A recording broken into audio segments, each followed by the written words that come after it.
We'll wash your car if you buy our mom's medicine. The twins didn't shout. They didn't beg. They just stood there, one holding a cracked spray bottle, the other gripping a folded cloth with trembling fingers. Two small boys with old sneakers and fire in their eyes, offering dignity instead of desperation in the parking lot of a billionaire. San Francisco rain didn't fall so much as it whispered. Mist curling around streetlights, fog slinking down from the hills, and puddles spreading like quiet bruises over asphalt. It was the kind of rain that soaked slowly, working its way into collars, cuffs, and underskin. Ethan Carter didn't notice the drizzle. Not at first. He had parked his black Jaguar XE in the far corner of the lot behind the Jackson Tower offices. A habit born of someone who never liked things too close, even parking.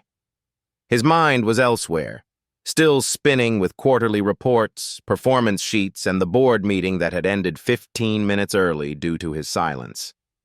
He was never silent. Not until today. Not until the headlines started comparing him to his father, Harold Carter, the kind of man who built towers from broken backs and never looked down. Ethan had vowed to be different. But at 38, sitting at the top of the Carter Group with billions at his fingertips and no one to call when the world got quiet, he wondered if he'd failed anyway. And that's when he saw them. Two boys. Identical, except one had a chipped front tooth and the other a crooked part in his hair. They couldn't have been older than 8. Wet sneakers. Mismatched coats. One held up a homemade cardboard sign with 4 words scribbled in black Sharpie. "Will work for medicine." Ethan stared. One boy stepped forward. "Mister," the boy said, voice cracking, "we'll wash your car if you buy our mom's medicine." The man didn't answer. He looked down at his car, then back up at the twins. The taller one, Lucas, he'd later learn, nodded solemnly and raised the bottle. The cloth in his brother's hand was already soaked through. Ethan opened his mouth to refuse, to wave them off, to give cash and drive away. But no sound came out. Instead, he stepped aside. The boys sprang into motion. Not a moment of hesitation. No stumbling. Like they'd done this before. Many times. One sprayed, the other wiped. No words exchanged. Just two boys working in perfect, practiced rhythm. It wasn't about cleaning the glass. It was about surviving. Ethan stood perfectly still, hands in pockets, rain curling behind his ears. Something inside him, something old and buried, began to stir. "Why medicine?" he asked quietly, not sure why he was even talking. The boy with the crooked part answered without looking up. "Mama's got that cough again. She can't breathe at night." "And she doesn't have insurance?" Ethan already knew the answer. The boy shrugged. "We're okay. We just need $12 more. 12. The boy nodded. "We already got 38. It's 60 for the inhaler and cough medicine." Ethan swallowed. "Where is your mother?" "Home. She's sleeping. We left her soup." "You're alone?" They both looked up this time. Not defiant, not ashamed. Just tired.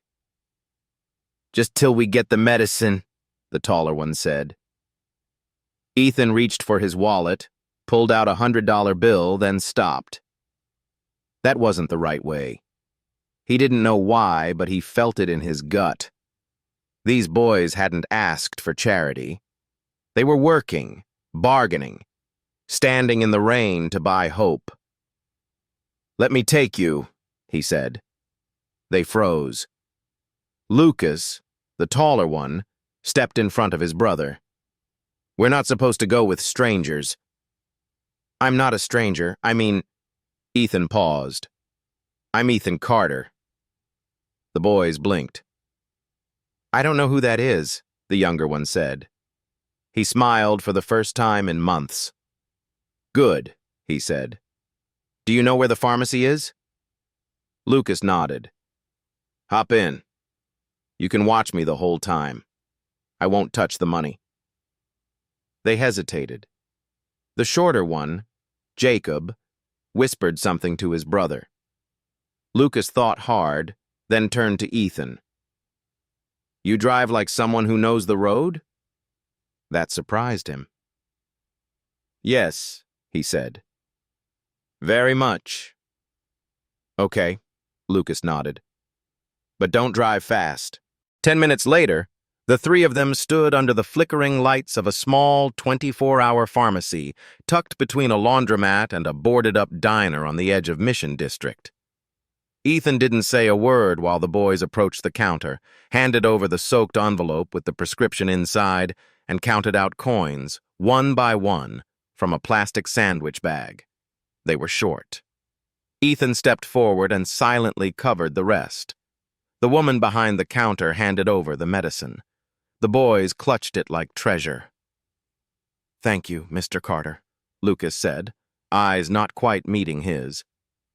I didn't do much. Jacob shook his head. Mama always says people who show up, even just once, do more than the ones who never come back. And just like that, they turned to go. Wait, Ethan said. Let me drop you off. Where do you live? Lucas hesitated. It's not far. I'll stay in the car. They exchanged glances, then nodded. The neighborhood was quieter now, shadows stretching longer as the rain faded. The building was faded blue, peeling paint, rusted railing, one light bulb swinging above the cracked steps. Ethan watched them walk up and disappear behind the door. He sat in his car for a long while. Then something glinted in the puddle near his tire. A piece of paper. He picked it up. The prescription slip. They'd forgotten it. Ethan held the damp note between his fingers and looked up at the blue door. A memory punched through the fog of his mind. His mother's last winter, breath raspy, medicine cabinet empty, and him, age 9, trying to barter stamps for aspirin at the gas station near Fresno. He hadn't remembered that in years. He stepped out of the car. That night, Ethan Carter did something he hadn't done since college. He missed a meeting. He sat in his penthouse apartment, untouched dinner on the table, prescription slip still in his coat pocket, staring out over San Francisco. The skyline shimmered like a broken promise. He could have driven away. But instead he found himself watching the clock. At midnight he called his assistant and cleared his morning. At dawn he drove back to the blue door. It was raining again. But the boys weren't there. He waited. 10 minutes. 15. No one. Then he saw them, running down the sidewalk, soaked to the skin, eyes wide when they saw him. We thought you were gone, Jacob said. I left something behind, Ethan replied. What? Something I don't want to lose again. He handed Lucas the prescription slip. And for the first time, Lucas smiled, not politely, not nervously, but like a kid, a real one. Thank you, he said. Ethan Carter, billionaire, strategist, man of margins and numbers, reached into his coat, pulled out a plain notepad, and began writing. The morning air over San Francisco held the chill of early winter, just cold enough to bite, but not enough to sting. Fog clung to the rooftops like a secret too heavy to lift. In Ethan Carter's hands, the prescription slip had dried overnight, but the ink had bled slightly. One edge curled, water-stained. The paper was fragile now, like the memory of what he saw the night before. It wasn't just a note. It was a map. A map to a story he wasn't supposed to be a part of. Until now. He stood at the window of his penthouse, still in his dress shirt from the previous day, holding the slip like it might answer something he couldn't yet name. His phone buzzed. A reminder about the investor breakfast at the Battery Club. He silenced it. He had somewhere else to be. The apartment building stood on the corner of 19th and Shotwell, a quiet part of the Mission District where the sidewalks were cracked and the walls carried the scent of rust and old rain. Apartment 3B, blue door. The numbers were nailed in unevenly, and a single wind chime hung like a prayer. He knocked. The sound echoed softly. After a pause, footsteps. A cough.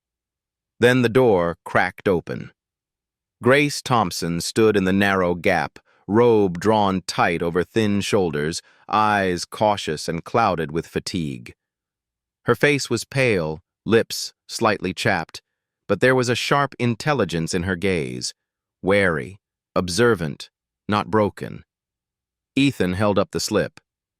"You left this behind." Her eyes flicked to the paper. Something in her posture shifted. Recognition, then embarrassment. "You didn't have to come all the way back," she said, voice hoarse. "I did." "Why?" Ethan hesitated. "I don't know." They stood there for a second too long before she coughed, a deep, ragged sound, and opened the door a little wider. "You should come in, it's cold." "You should come." The inside of the apartment was dim but clean. The couch was covered with a knitted blanket. 2 lunch boxes sat drying on the counter. A calendar with more crossed-off days than upcoming ones hung on the fridge. On the table was a half-empty bottle of store-brand cough syrup. The air smelled faintly of eucalyptus and lemon cleaner. "Sorry about the mess," Grace said, brushing a stack of medical brochures aside. "I wasn't expecting company." "I'm not really company," Ethan said, then realized how that sounded. She smiled slightly, then gestured to the chair across from hers. "Sit, if you'd like." He did. The chair creaked under his tailored coat. "Thank you for the medicine," she said. "Lucas and Jacob told me everything. They're good kids." "They're determined," she said, coughing again. She reached for a mug and sipped something steaming. Her hand trembled. "How long have you been sick?" Grace glanced away. "It comes and goes, but this time it's lingered." "You've seen a doctor?" Her lips pressed together. "When I can." Ethan studied her face. The circles under her eyes were dark as bruises. Her cheekbones, sharp. But it wasn't just illness. It was pressure. Years of it. "I used to be a pediatric rehab assistant," she said suddenly, as if needing to explain something. "At St. Luke's, before they closed my unit." "What happened?" "They shut it down during the second wave. I took temp work, cleaning jobs. Then I got sick, again." She looked down at her hands. "I haven't had stable work in a year." "You're raising twins," Ethan said quietly. She gave a tired laugh. "Yeah, I am." There was silence between them, but not uncomfortable. It was the silence of 2 people trying to measure how much of themselves to share. Then Grace looked up. "So, why are you really here, Mr. Carter?" He met her eyes. "Because your sons offered to work instead of beg. Because they reminded me of who I used to be. Because I could have been them. If not for someone who showed up once, when no one else did." She blinked, startled by the honesty. "My mother was sick too," he said. "We didn't have money. I used to trade baseball cards for aspirin. I watched her struggle, and I watched her die." Grace's voice softened. "I'm sorry." She was 39. Grace held her breath. I was 9, Ethan added. And I remember thinking no one saw us. No one cared. He placed the prescription on the table between them. I see you. Tears welled in her eyes, unspilled. She looked away and wiped them roughly. I don't want pity, she whispered. It's not pity, he replied. It's presence. From the hallway, a sudden rustling. Lucas and Jacob appeared in the doorway, still in pajamas. Lucas looked surprised, Jacob suspicious. You came back, Lucas said. I told you, Jacob muttered. I knew he would. Good morning, Ethan said. Are we late for school? Lucas asked. Grace sighed. Close. I can drive them, Ethan offered. She raised an eyebrow. You? I have a car. I'm qualified. The boys looked thrilled. No donuts, Grace warned. Jacob pouted. Even just one? Grace gave Ethan a look that said, You're on your own. The boys chattered the entire drive to school. Lucas talked about planets and rockets. Jacob asked if Ethan had ever fired someone. When Ethan said yes, Jacob nodded like he'd expected that. Ethan hadn't smiled this much in years. As they reached the school gates, Lucas leaned forward. Will you come back? Ethan met his gaze in the rearview mirror. Do you want me to? Lucas nodded solemnly. Jacob added, Only if you're not busy being a rich guy. Ethan laughed. I think I can make time. He returned to the blue door that afternoon with a small bag of groceries, ginger tea, fresh fruit, a bottle of proper cough medicine. He hesitated before knocking, then gently tapped. Grace opened the door, saw the bag, and paused.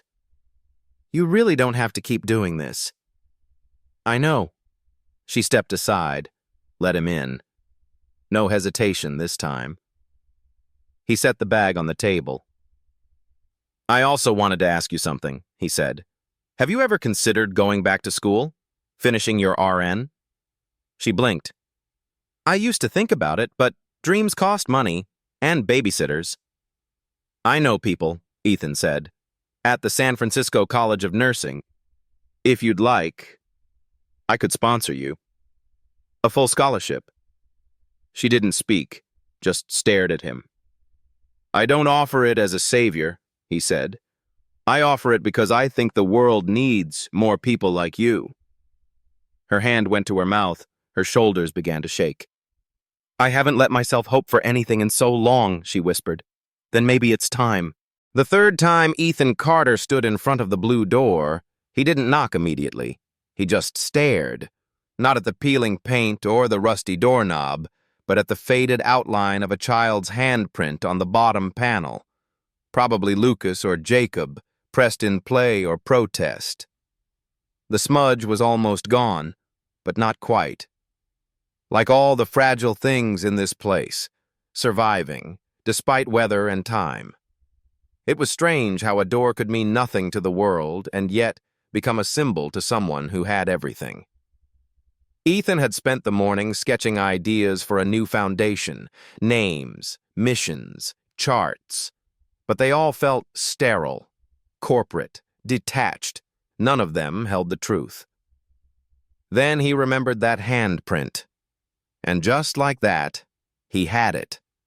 The Blue Door Initiative. Because sometimes a door wasn't just wood and paint. It was the boundary between despair and dignity.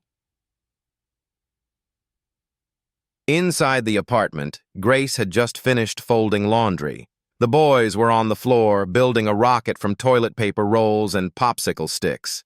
A diagram of the solar system was taped to the wall beside them, Jupiter slightly tilted from where the tape had lost grip. She opened the door before Ethan could lift his hand. You're getting predictable, she said. I take that as a compliment. She stepped aside and smiled faintly. Her skin had more color today, still thin, still tired, but brighter. "You look better." "I let myself sleep," she replied. "After 11 cups of ginger tea." He held up a brown paper bag. 12 if you count this one. Lucas looked up. "Captain Carter?" Ethan raised an eyebrow. "Captain?" Jacob pointed to the spaceship. "He's the commander of the Carter-class cruiser. He saved the moon from exploding." Ethan glanced at Grace. "Should I be concerned?" She chuckled. "They've been watching old sci-fi cartoons.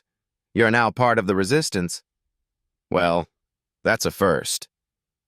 He knelt beside them, taking the offered glue stick, applying it to a bent fin, and pressing it gently into place.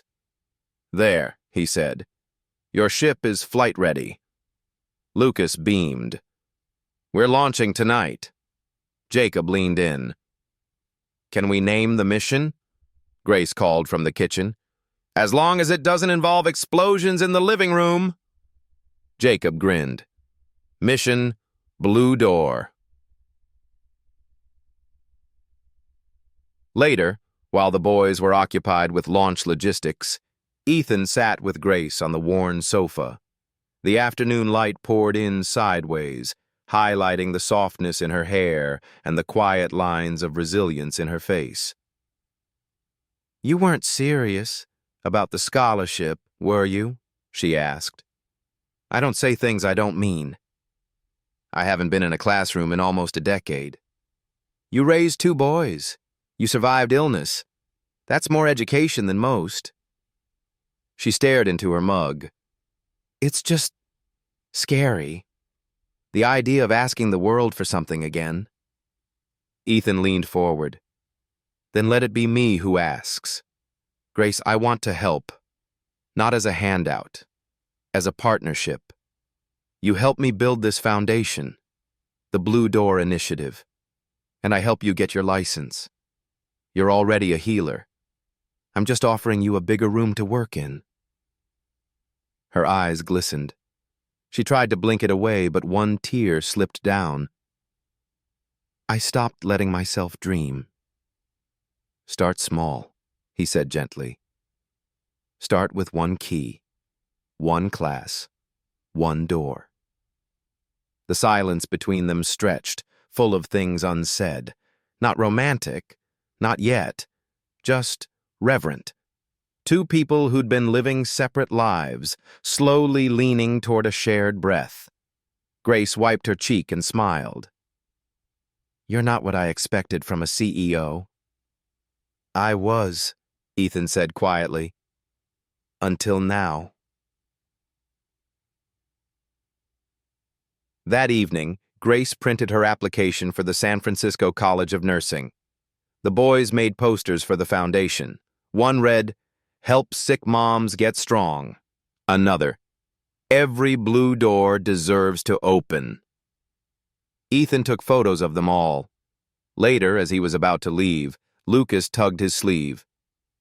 "Are you coming back tomorrow?" Ethan looked at the boy. "Do you want me to?" Lucas nodded. "We made you a job. You're our pilot." Ethan knelt. "That's a big responsibility." "We trust you." That small sentence squeezed his chest harder than any investor call ever had.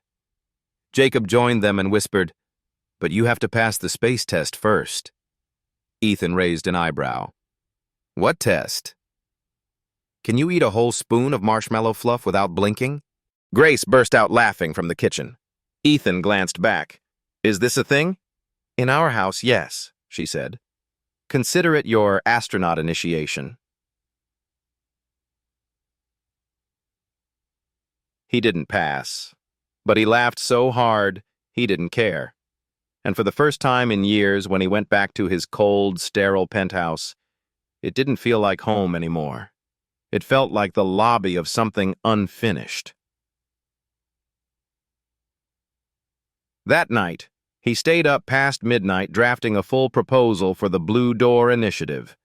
a nationwide effort to identify and support single-parent households with chronically ill children. Not just with money, but mentorship, housing security, health care access, and education paths for the parents themselves. He included Grace's story in the opening paragraph. He didn't use her name, but he wrote her essence with reverence. When he finished, he stared at the last sentence. We're not just opening doors. We're stepping through together. And for once, he felt like he wasn't building a company. He was building a future. 3 slow, heavy raps on the blue door. Not like Ethan's knock. Respectful. Quiet. This one sounded like it belonged to someone who didn't ask permission. Grace froze. Ethan looked up. She didn't move for a full 5 seconds. Then, slowly, she set the orange down, wiped her hands on a towel, and walked to the door. When she opened it, her breath caught. Standing there, damp hair slicked back, hands shoved in the pockets of a weathered brown coat, was Daniel Whitaker. Lucas and Jacob both looked up from their crafts, eyes widening. Dad? The name landed like a stone in the room. 3 years. 3 years of silence. 3 years of missed birthdays, unopened letters, and Christmas mornings where Grace had to explain again why Daddy wasn't coming. Now here he was, tall, scruffy, handsome in a worn-down kind of way. But Grace saw it immediately. The same charm, the same smirk, the same avoidance in his eyes. She found her voice. What are you doing here? Daniel's smile faltered. I've been getting help. Therapy. Meetings. I got a job. I'm clean. I want to see my boys. Grace's fingers gripped the edge of the door harder than necessary. Lucas stepped forward slowly. Jacob held back. Ethan stood quietly, observing. Every muscle in his body braced, but he said nothing. You can't just show up, Grace said. Her voice was steady, but Ethan heard the tremble beneath it. You don't get to knock and pretend 3 years didn't happen. I wrote, Daniel said. You sent a postcard from Reno, she snapped. I was in a dark place. And what place are you in now, Daniel? She asked, her eyes sharp. Because unless it's a courtroom or a clinic, I'm not interested. Daniel's gaze drifted past her, to the boys. Hi, guys. You've gotten so big. Lucas looked at Jacob. Do we hug him? Jacob shook his head. Not yet. Grace nearly collapsed with relief. Daniel shifted his weight. Look, I'm not here to cause problems. I just want a second chance. I want to do things right this time. Ethan stepped forward, calm but direct. With all due respect, now's not the time. Daniel turned. And you are? Someone who's been here, Ethan said. Every day. Daniel laughed once, bitter, defensive. Oh, I see. New boyfriend? Savior complex? Grace's eyes narrowed. Don't. Daniel threw up his hands. Fine, I'll go, but I'm not giving up. I've been talking to someone, a lawyer. I'm filing for visitation rights. Jacob let out a tiny gasp. Lucas stepped protectively in front of him. Grace's breath caught. You're what? I have a right to see my sons. No, Grace said, her voice low and shaking. You had that right. You gave it up. Daniel stepped back into the hallway. We'll see what the judge says. And with that, he turned and walked away. That night, Grace sat on the couch, knees drawn to her chest, Ethan beside her. The apartment was quiet. The boys had cried themselves to sleep. "I can't do this again," she whispered. "The court, the questions, the fear. I can't lose them." "You won't," Ethan said gently. "We'll fight it." "We?" "I've already called Madison Lee," he said. "One of the best family lawyers in the city. She's on retainer. She'll meet with you tomorrow." Grace looked up at him. "Why are you doing this?" "Because I know what it feels like to lose a parent to someone else's mistake. Because no child should be forced to choose between loyalty and safety, and because—" He paused. "Because I care. Deeply." She exhaled, shaking. "I don't want the boys to hate him, but I can't let them be hurt again." Ethan nodded. "You don't have to choose between protecting them and forgiving him. You only have to choose what keeps them whole."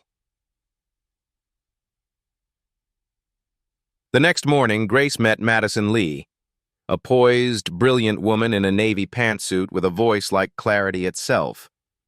She asked questions gently, took notes quickly, and assured Grace that she had more than a fighting chance.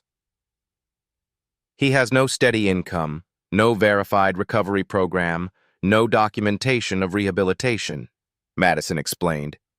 "The court favors stability, and you have that, not just in your home but in your support system." She looked at Ethan when she said it. Grace noticed. Ethan drove them home in silence, letting Grace process everything. As they reached the apartment steps, she turned to him. "When he left, Daniel said he needed space to get well. But really, he just wanted out. He couldn't handle Lucas's asthma, Jacob's questions, my fatigue." Ethan listened. "I spent so long thinking I'd done something wrong, that I'd driven him away."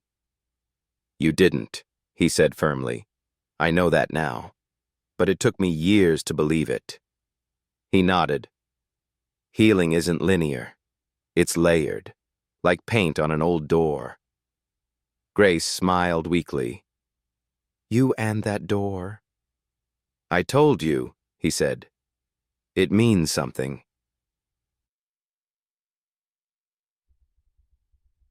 That evening, as the boys helped Grace set the table, Jacob suddenly looked up. "Mom?" "Yes, honey? If we have to see Dad again, will you be there too?" She walked over and knelt in front of him. "Yes, I'll be there. And so will your brother, and Captain Carter." Jacob relaxed. "Okay, then I think I can be brave." Lucas added, "We've got shields." Ethan reached into his pocket and pulled out 2 silver paper clips twisted into shapes. "Official pilot badges," he said. "You'll need them for the next mission." They accepted them solemnly. Grace caught his eye, and in the quiet after dinner, when the boys had gone to bed, she looked at Ethan and whispered, "Thank you, not just for showing up, but for staying." He didn't answer. He just reached over and gently held her hand. The courtroom was colder than it had any right to be. Not in temperature, but in atmosphere. Sterile, impersonal, like a place where emotions were meant to be measured, not expressed. The walls were beige, the fluorescent lights too bright, and the judge's bench loomed above like a reminder of who held the power here. Grace sat at the petitioner's table, her hands folded tightly in her lap. She wore a simple navy blouse and black slacks, borrowed from a neighbor. Her hair pulled back with trembling hands that had steadied hundreds of children in hospital beds, but could not stop shaking now. Ethan sat beside her, dressed in a tailored gray suit, but without the usual shield of detachment. He looked at her every few minutes, offering the kind of calm that didn't come from words, just presence. And on the other side of the room sat Daniel Whitaker. His suit was too large, borrowed or rented, his tie uneven, but he wore the same smug smile he always had. the one that seemed more about appearances than conviction. Behind him, a court-appointed attorney flipped through notes without much interest. Lucas and Jacob weren't in the courtroom. Ethan had arranged for them to stay in a quiet room down the hall with a counselor and a stack of space magazines. But even with the boys safely out of sight, Grace could feel their absence like a hollow weight in her chest. The bailiff called the room to order. The judge, a silver-haired woman with a firm jaw and tired eyes, entered. The hearing began.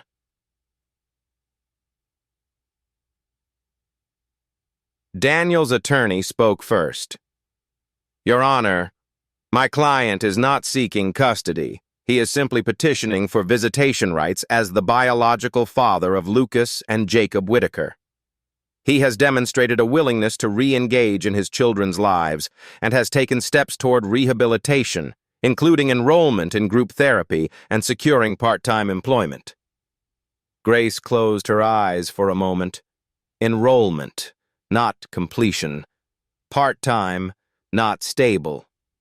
Half-truths dressed as effort. Her lawyer, Madison Lee, rose next. Her voice was measured and unwavering. "Your Honor, my client, Grace Thompson, has been the sole caregiver for her sons for over 3 years. During this time, Mr. Whitaker made no financial contributions, no physical contact, and failed to respond to correspondence regarding the children's health, education, or emotional well-being. He has not completed any formal recovery program and until 2 weeks ago had not seen the boys since abandoning them." The judge's eyes narrowed. "Mr. Whitaker," she said, "do you have documentation of treatment or counseling?" Daniel stood. "I've been attending meetings at the Mercy Shelter downtown. I can get someone to vouch for me." "And employment?" "I'm doing delivery work for a warehouse. Cash, mostly."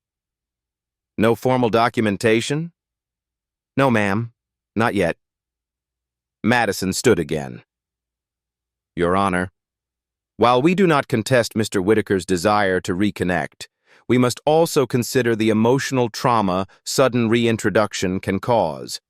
The children are thriving in their current environment. Forcing contact with an unstable figure risks reversing years of progress." Daniel's attorney rose a bit too quickly. "They're his sons." The judge raised a hand. "Mr. Whitaker, why now?" Daniel hesitated, then shrugged. "Because I miss them." There was a long pause. It wasn't the words that failed him, it was the hollowness behind them. Grace finally spoke. Her voice was soft but clear. "Your Honor, my sons remember the nights he didn't come home. They remember birthdays without calls. They remember watching me cough through fevers and sleeping with one eye open because I couldn't afford for them to be scared." She took a breath. "I don't want them to hate him. I want them to grow up with compassion. But not at the cost of their safety." Ethan's hand brushed hers under the table. She didn't pull away. "I am asking," she continued, "not as someone trying to punish the past, but as a mother protecting the future. Please, let them stay where they feel safe."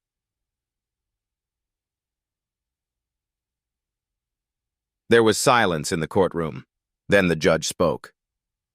"I've reviewed the documentation, the statements, the absence of verified recovery, the emotional and medical history of the children." She looked directly at Daniel. "Parenting is more than DNA, Mr. Whitaker. It's presence, stability, sacrifice. And until you can show sustained proof of growth, not just intent, I cannot in good conscience grant unsupervised visitation." Daniel's mouth opened slightly. The judge continued. "Your petition for immediate visitation is denied. This court reserves the right to revisit the matter upon evidence of sustained rehabilitation. For now, full custody remains with Ms. Grace Thompson." A sharp bang of the gavel. It is so ordered. The sound echoed through the chamber, but to Grace, it was like the exhale of a breath she hadn't known she was holding. Madison placed a reassuring hand on her shoulder. Ethan leaned in. You did it. But Grace was already crying. Not loudly, just quiet tears that ran down her cheeks like rain on a window pane. Madison stepped away to finalize paperwork. Daniel stormed past, avoiding eye contact. He didn't say a word to Ethan, didn't look back at Grace, and never once asked about the boys. Outside the courtroom, the air felt different. Lighter. The sky had brightened just slightly. Still gray, but promising. Lucas and Jacob sat on a bench with their counselor, legs swinging. When they spotted Grace, they ran. She dropped to her knees, and they crashed into her arms. Jacob clung to her neck. Lucas whispered, "Is he gone?" "Yes, baby," she said, pressing her forehead to his. Ethan stood nearby, hands in his coat pockets, blinking faster than usual. Jacob turned to him. "Did you help?" Ethan knelt beside him. "A little." Jacob took his hand. "Then thank you." Lucas added, "You're in our crew now. Forever."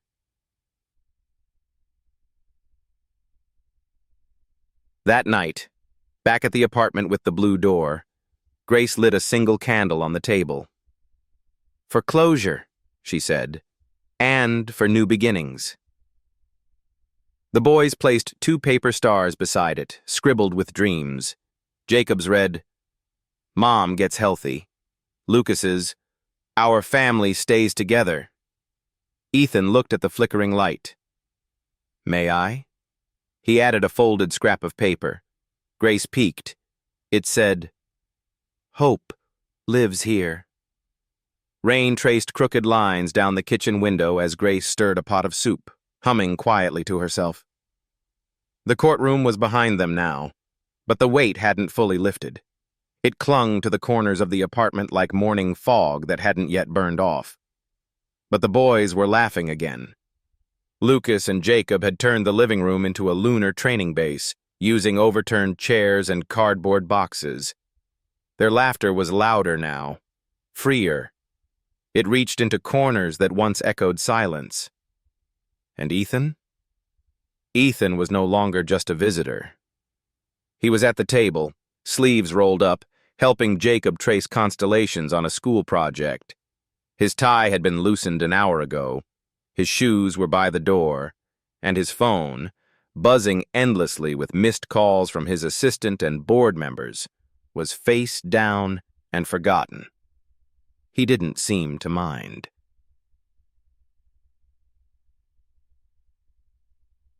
It had started with small things. He brought home a bag of oranges and fresh bread one morning. Grace had raised an eyebrow, but said nothing.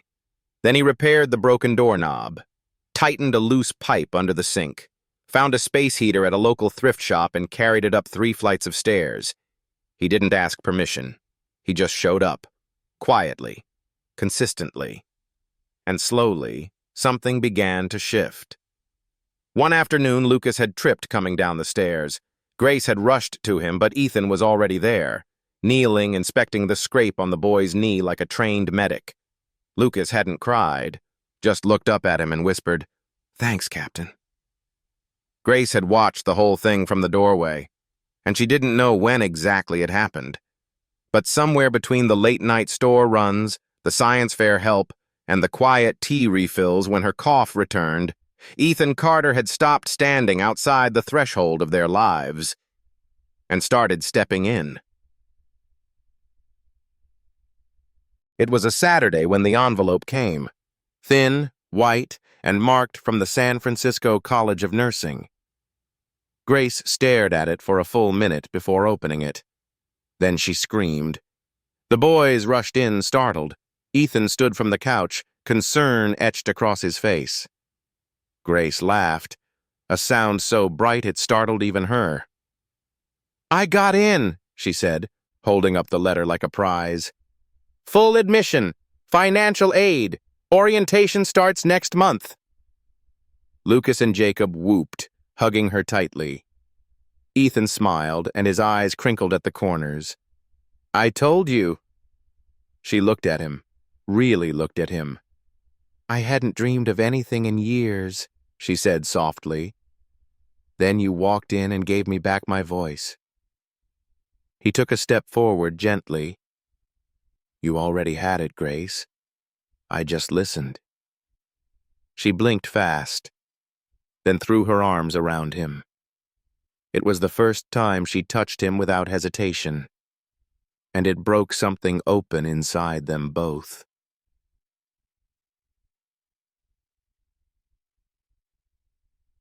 Over the next few weeks, Ethan became more than a helper.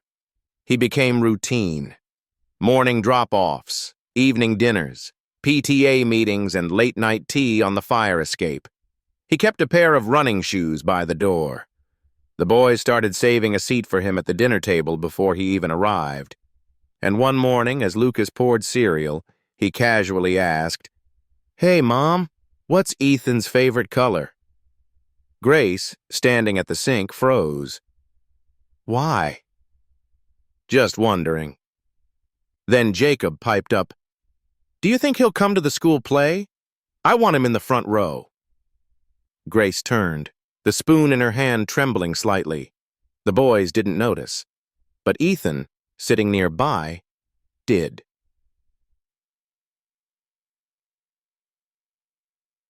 That night, after the boys had gone to bed, Grace joined Ethan on the fire escape. They sat in silence, side by side, 2 mugs between them. The city glowed below, 1,000 soft lights flickering like distant stars. You okay? He asked. She nodded. Just thinking. About. She hesitated. About what happens next. He waited. I'm terrified, she said finally. Of wanting too much. Of hoping. Ethan turned to her. Why? Because I've built walls. Around the boys. Around myself. And now they're starting to fall. And I'm afraid. If you leave, I'm not leaving, he said gently. You could. I won't. She looked at him. You say that now, but I've lived through people walking away. I survived it. But I'm not sure I could survive watching the boys lose another man they've come to trust. He took her hand, fingers warm against the autumn air. Grace, he said, I don't want to be a visitor anymore. Her breath caught. I want to be part of the team, he added, not just on the sidelines. I want to help you finish school, help the boys launch their missions. I want to be someone who stays. Tears filled her eyes. Why us? He smiled, voice thick. Because when I stand in your doorway, I feel like I'm standing at the beginning of something I've waited my whole life for.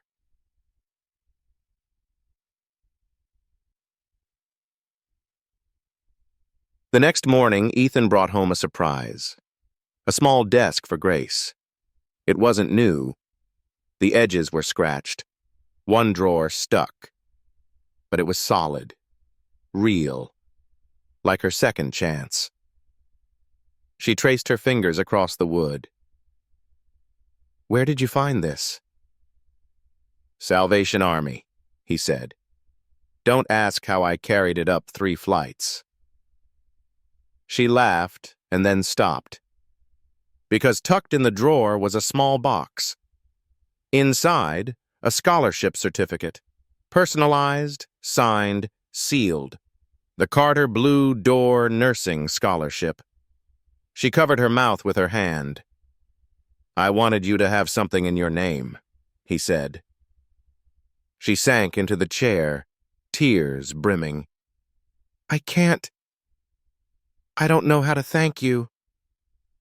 You just did, he said softly.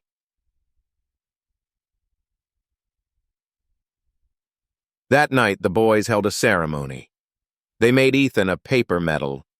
Best not dad ever. They taped it to his chest with Scotch tape and saluted dramatically. Ethan stood, hand over heart, laughing so hard he had to sit. Grace watched from the kitchen, one hand on her chest, the other gripping the counter. Because for the first time in years, the apartment didn't feel like a survival shelter. It felt like home. The day started like any other. The morning sun stretched lazily over San Francisco's rooftops, golden and warm, and the apartment with the blue door hummed with life. Ethan poured cereal for the boys while Lucas practiced his NASA morning briefing in front of a cracked mirror. Jacob sat cross-legged on the couch, editing a poster for Grace's upcoming school orientation. Grace herself, her cheeks glowing with color not seen in months, was stuffing a notebook into her backpack. "Don't forget your scarf," Ethan called. Grace turned, already halfway out the door. "Scarves are for people who don't drink ginger tea like it's armor." "You're still recovering," he said gently. She rolled her eyes, grinning. "You sound like someone who worries too much." "I do," Ethan said without a smile. "Especially when it comes to you." Grace paused. Then she reached out, touched his cheek, and whispered, "Then keep worrying. I kind of like it." It was the first time she kissed him. Just a brush of lips at his temple. Then she left, and Ethan stood at the threshold a long time after the door clicked shut, hand still on his face, heart beating faster than it had in years.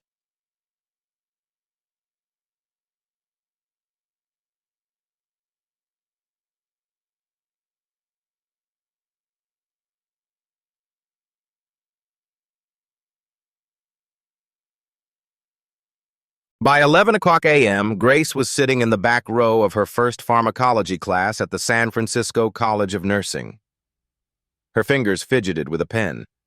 The professor's voice droned through layers of medical terminology, and Grace smiled softly to herself. She was here, actually here. But midway through the lecture, something shifted. A tightness in her chest, sharp, then dull, then sharp again. She coughed once, then again. A wheeze. Her vision blurred. She raised her hand, tried to speak, and then everything went black.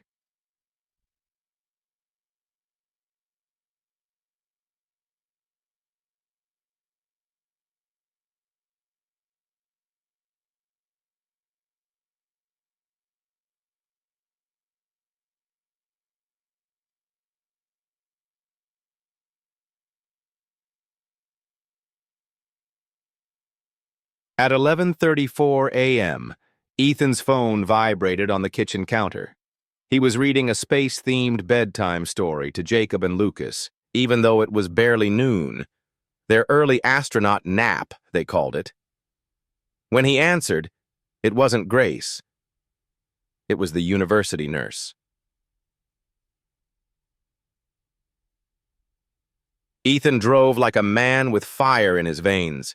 He didn't stop at red lights, didn't hear the horns, didn't notice the cold sweat on his own back. The words kept echoing in his mind. Collapsed in class, trouble breathing, EMTs called, brought to UCSF Medical Center. She's stable. For now. He burst into the emergency room, tie askew, voice cracking. "I'm here for Grace Thompson." The nurse glanced up. "Room 314, respiratory, ICU wing." "Is she awake?" "She was unconscious when she arrived. She's on oxygen now. Please speak to Dr. Jane." Ethan nodded, dizzy, furious with helplessness.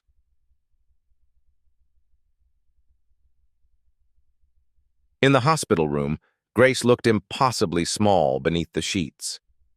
Her hair was fanned across the pillow like spilled ink. An oxygen mask covered her mouth.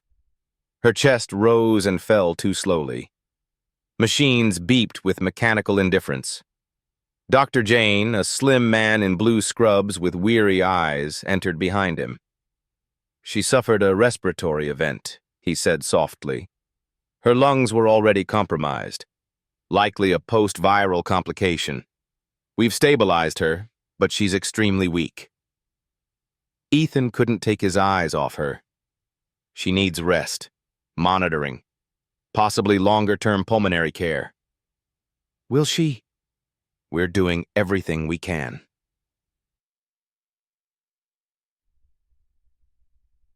That evening, Ethan returned to the apartment only because he had no choice. The boys were waiting. Jacob sat curled in a blanket, clutching Grace's scarf. Lucas stood by the window, staring at the sky like it could deliver answers. "Where is she?" Lucas asked. Ethan crouched beside him. "She's in the hospital." "Is she okay?" "She's fighting, just like she always has." Jacob looked up, eyes glassy. "Do we have to go to a new home?" Ethan's chest tightened. "No," he said firmly. "You're staying right here, with me." The next 2 days passed in a haze. Ethan divided his time between the ICU and the apartment. He cooked, cleaned, helped with homework, and told bedtime stories with a voice that cracked but never broke. He checked Grace's vitals every few hours and updated the boys as gently as possible. On the third night, he sat by Grace's bed, holding her hand. The hospital lights buzzed above, casting soft halos around her pale skin. "I can't do this without you," he whispered. As if in answer, her fingers twitched. He leaned closer, and then, slowly, achingly, her eyes opened.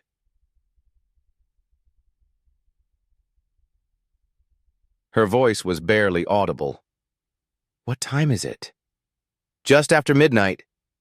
She tried to sit up, failed. "The boys? They're okay. They've been brave. I've been pretending to know how to braid hair and explain Pluto's demotion." Grace gave a breathy laugh, then coughed. Ethan pressed a button for the nurse. She looked at him. "You stayed." "I never left." He brushed hair from her forehead. "Can I tell you something?" he asked. Her eyes searched his. "Always." "I used to think love was a contract, something earned, scored, balanced." He swallowed. "But I was wrong.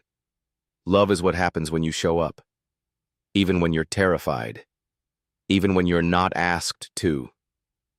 Tears slipped down Grace's cheeks. "I didn't ask you to stay," she whispered. "You didn't have to." He lifted her hand to his lips. "And I'm not going anywhere." Later that morning, when Grace's breathing had steadied, a nurse walked in to check her vitals and found both patient and visitor fast asleep. Ethan sat in the chair, body curled awkwardly, her hand still in his, and for the first time in days, both were at peace. 3 days after Grace came home from the hospital, a letter arrived. There was no return address on the envelope, no stamp beyond the standard pre-sorted mail mark, and no handwriting, just a printed label that said simply, "Grace Thompson." She found it tucked beneath the doorframe that morning, slipped in sometime between night and dawn, when the city was still hushed and the boys were asleep. She recognized the handwriting on the inside immediately. It was Daniel's. She held the envelope in both hands for a long time, her breath caught between resentment and ache. Ethan saw it from across the room. "Do you want me to?" She shook her head. "No, I'll read it." She sat at the small table by the window, the one Ethan had fixed for her with mismatched legs and soft lamplight. Outside, rain drizzled against the glass, but inside, the world was still. She unfolded the single page inside and read, "Grace, this isn't a plea. It's not a demand either. It's a surrender. I watched you in that courtroom, and I saw what I should have seen 3 years ago. A mother who never gave up, even when I did. I thought walking away would make things easier, for me, and maybe even for you. But I left you carrying everything. The fear, the fatigue, the boys, the hope. You carried all of it. And somehow, you didn't break. I've spent months in silence, trying to figure out who I am now. And the truth is, I don't know. I'm not the man you once loved. I'm not even the father I wanted to be. But I do know this. Our sons are better with you. You've already raised them stronger than I could have imagined. And they love you in a way that tells me I was never the center of their safety. You were. So I'm stepping back. No court petitions, no more surprise visits, no more interruptions. Let them grow with peace. If they ever want to write to me one day, I'll be here. But I'll never ask. Tell them I'm sorry. Tell them they were never the reason I left. Tell them their dad was broken, but their mom never was. Goodbye, Grace. Daniel." The words ended, but the silence that followed was louder. Grace sat frozen, the letter in her lap, eyes glistening. Ethan knelt beside her slowly. "Are you okay?" She nodded, then whispered, "He finally let go." Ethan gently reached for her hand. "Then maybe now you can too." She didn't speak, but something shifted in her shoulders. A weight that had been sitting there for years finally exhaled.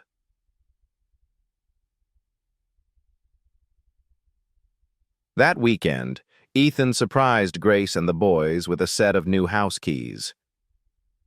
"Why?" she asked, blinking. He smiled. "Because the apartment next door to this one just opened up." Grace looked confused. "Are you moving?" He shook his head. "We are." He handed her a folded set of documents. Her name was on the deed.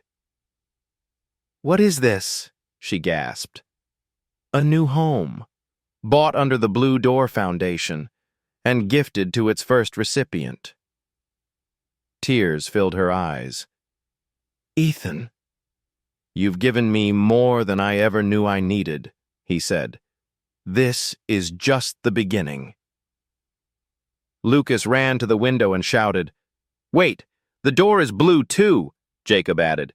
"It's just like this one, only bigger." Grace laughed through her tears. "I don't know what to say." "Then don't," Ethan said softly. "Let's just open the door together." The next week, Ethan packed up his penthouse. He kept only what mattered: a few books, some clothes, and a worn photograph of his mother he hadn't touched in years. The rest, he donated. At the center of the new apartment was a shared kitchen with a long counter. Grace placed the framed acceptance letter to nursing school on one end. Ethan hung a chalkboard near the front door with schedules and chore rotations. Lucas and Jacob painted planets on the living room walls. They named the biggest one Captain Carter's Comet. Their laughter filled every corner. On the first night in their new home, Grace lit a single candle and placed it on the windowsill. "To beginnings," she whispered. Ethan leaned beside her. "To family," he replied.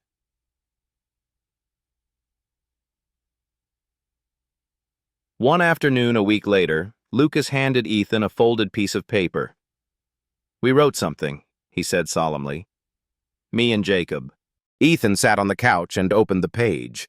It was a handwritten contract, misspelled, smudged in places, signed with crayons. Family Agreement. We, Lucas and Jacob, agree that 1. Ethan Carter is officially part of our family. 2. He makes good eggs and helps with math. 3. He is not a replacement dad, but he is our real one now, too. 4. He doesn't have to go to space, but he can if he wants. 5. We love him. Signed, Lucas. Commander of the Moon Base, Jacob. Judge of the Kitchen Court. Ethan read it once, then twice. Then he folded it carefully and tucked it into the inside pocket of his jacket, over his heart. "Can I sign too?" he asked, voice hoarse. They handed him a green crayon, and in careful block letters he wrote, "With all my heart, yes." That night, as the wind rattled gently at the windows and the city pulsed softly in the distance, Ethan watched the blue door from the kitchen. It was no longer a symbol of struggle. It had become something else entirely. A promise. Not to rescue, not to repair, but to remain. The new office didn't have marble floors or skyline views.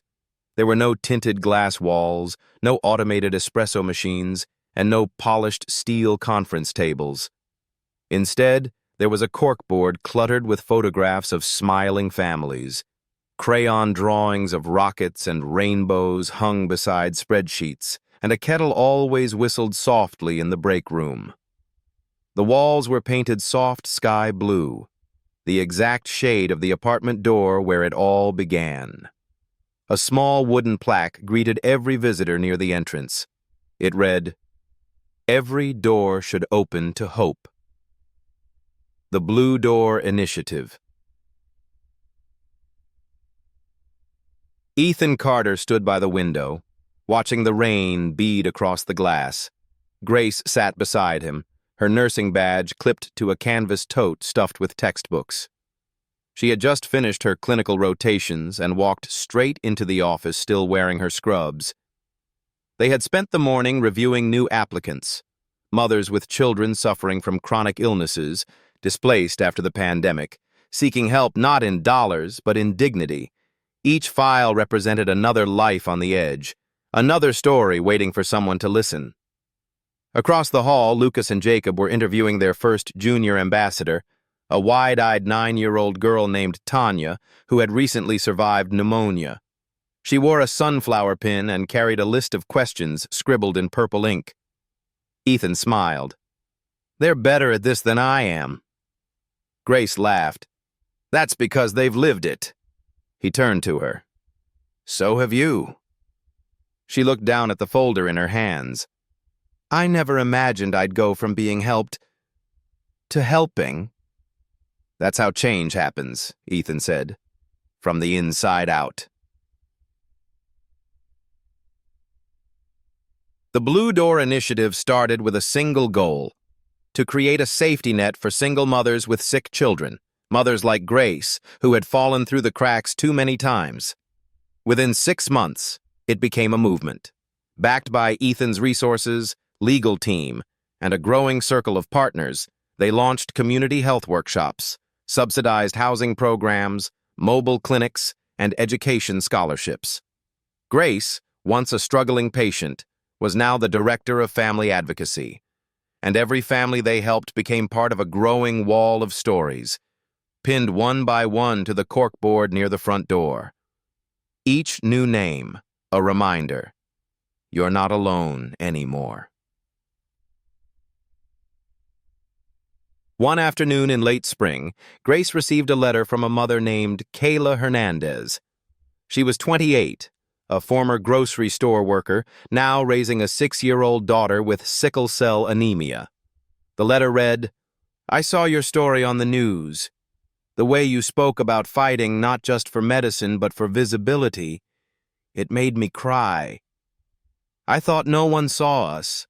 I applied to your program not expecting anything. But today I got the call. And you said yes. You told me I matter. My daughter matters. I just wanted you to know I finally slept through the night last night. First time in years. Thank you. Grace folded the letter slowly, pressing her hand to her heart. Ethan walked in, reading her expression immediately. Good news? She nodded, tears in her eyes. We saved someone. No, he said softly. You did.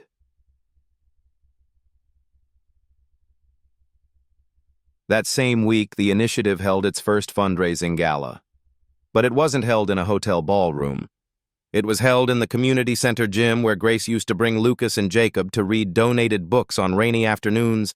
The boys were now 10, proudly standing in front of a crowd of 200 donors in dress shirts and clip-on ties, holding up a poster that read, "We're not a sob story, we're a rocket ship." The crowd laughed. Grace stood behind the podium, her voice shaking only slightly. I once stood in a parking lot with 2 children and no hope, she began. And now I stand before you, a licensed nurse, a mother of 2 extraordinary boys, and a co-founder of the Blue Door Initiative. Not because someone handed me a miracle, but because someone walked in when I didn't have the strength to ask. She looked at Ethan. And stayed. Ethan lowered his gaze, his throat tight.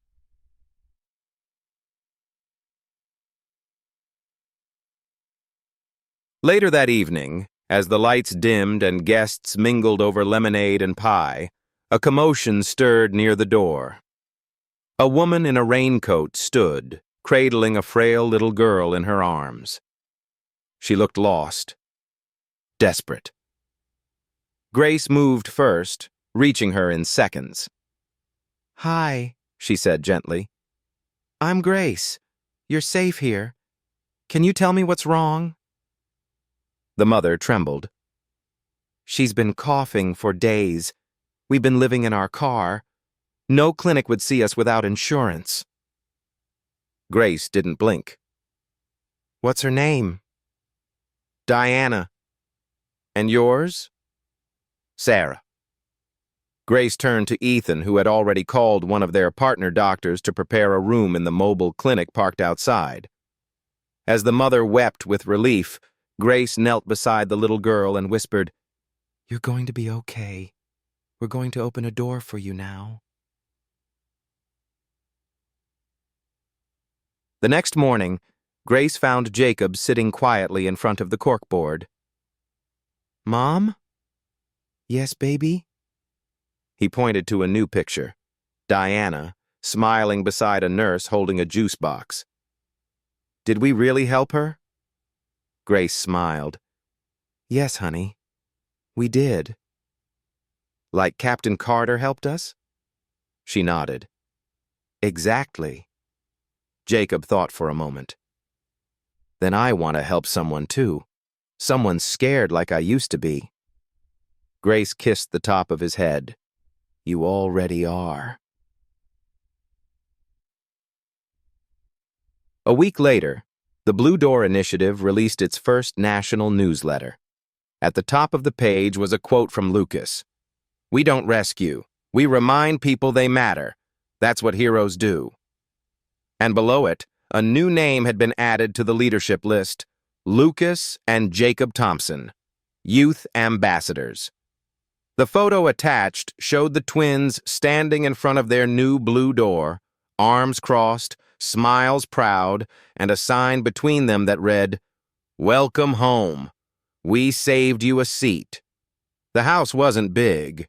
It sat on a quiet street just outside the city, tucked between 2 maple trees that dropped golden leaves in slow spirals come October.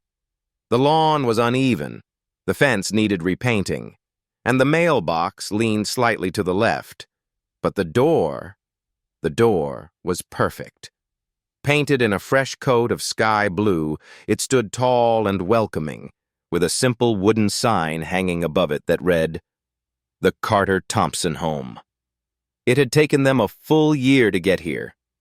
12 months of nursing classes, of family court reviews, of hospital follow-ups, school plays, grant writing, late-night budgeting, and the slow, steady work of building something that couldn't be measured in dollars: belonging. And now, finally, they had arrived. Not to luxury, not to perfection, but to peace. On a sunny June morning, Grace stood in the backyard barefoot, humming to herself as she watered the garden. Tomatoes had begun to sprout. A patch of marigolds bloomed near the back fence. Lucas's planting, according to him, for atmospheric color correction. Inside, the smell of pancakes drifted through the house. Jacob stirred batter in a bowl, wearing an apron 3 sizes too big. Ethan stood at the stove, flipping each pancake with exaggerated precision, as if it were a NASA satellite deployment. "Mission Butterflap incoming," he announced. Jacob giggled. "We've got syrup clearance." Lucas entered with a paper crown on his head. "Breakfast is served, Father, on this most sacred of days." Ethan turned. "Is it my birthday?" "Nope." "Anniversary?" "Nope." "Tax day?" "Ew. No." Jacob beamed. "It's Father's Day." Ethan stopped mid-flip. He turned slowly to look at the boys. Jacob held up a card. Construction paper, glitter, a stick figure drawing of Ethan with 2 little boys holding his hands, and a woman with curly hair beside them. In big letters, "To the man who stayed." Ethan took it with trembling fingers. Lucas added softly, "You didn't have to be our dad, but you became our family." He sank into a chair, overcome. Grace appeared in the doorway, hands dusty with soil, tears shining in her eyes. She walked to him, wrapped her arms around his shoulders from behind, and whispered, "We're home." Later that day, they set up a picnic in the backyard. A checkered blanket, lemonade, Ethan's questionable potato salad, and a tray of slightly burned cookies that Jacob insisted were crispy by design. The boys chased each other between trees, laughter echoing across the yard. Ethan sat on the grass, watching Grace read a medical journal beneath the shade. Her feet were tucked beneath her curls messy, and a smear of dirt across her cheek. She looked up and caught him staring. "What?" "Nothing," he said, grinning. "Just you. Here. All of this." She set down the book and crawled toward him, resting her head on his shoulder. "Still think love is a contract?" she whispered. "No," he replied. "It's a garden. It takes time, mess, and showing up every day." She smiled. "Even on the hard days?" "Especially on the hard days."